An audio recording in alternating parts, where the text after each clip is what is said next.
Hello again. We start tonight with a bombshell story out of West Lakes regarding the future of Matt Crouch. Let's go straight to Will Crouch for the latest. And Will, the coach has made a call on the midfielder.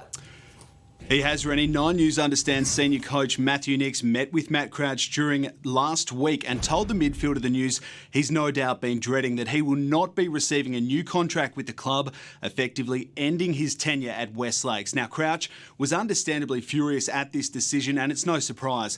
He's a former club champion, he's been a member of the leadership group, and by all accounts, a great clubman respected by his teammates. Now, Crouch is still contracted for next season, which is where this gets a little bit complicated, because following this recent conversation with Matthew Nicks, he's almost certain to be at a new club come 2023, that's next season, and a recent quad injury means he may have already played his last game at the club. Rennie? All right, big news, that one. Thanks for that, Will Crouch, live with those details. Let's stick with footy. The Crows have tonight conceded the club needs a serious infusion of talent as they brace for another bottom four finish.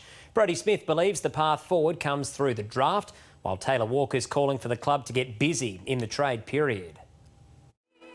This was the last time the Crows featured in the finals, and 5 years later they're still a long way from returning. As the rebuild rolls on in earnest, it's clear an influx of talent is still needed. There's obviously a lot of quality running around in the 18s and that sort of thing, so I'm sure our recruiters have got eyes on the sort of guys that they want to bring into the club. Where we're at, obviously youth is the direction that we're going to take. But Taylor Walker wants experience too, declaring the Crows need to get busy in the trade period, especially after the instant impact of Jordan Dawson. We've got to get some talent in to help those guys. Yeah. They're not going to be able to do it just with that core group. Yeah, the rebuild's not finished yet, that's for sure. Smith admits an extra wingman wouldn't go astray, especially with Paul Seedsman still sidelined. That outside execution is something that we need to clean up, and I think we've got the group to do that, but clearly I think going into the draft and those sorts of things, there's sort of players that can come in and immediately make us better in those areas. The club with another month to prove they're trending upwards. We've got a really good young group. I think we've got the younger side in the game, and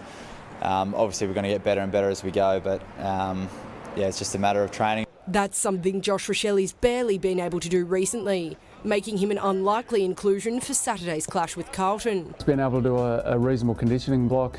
Whether that's enough to get him up for the weekend remains to be seen from a selection point of view, but certainly he'd be available to play. If he's right to go, he's right to go, but there's no point rushing a young kid in his first year, and we know what he brings to the side and the super talent that he's got, but if he's not quite right, there's no point rushing that. Emma Henderson, 9 News.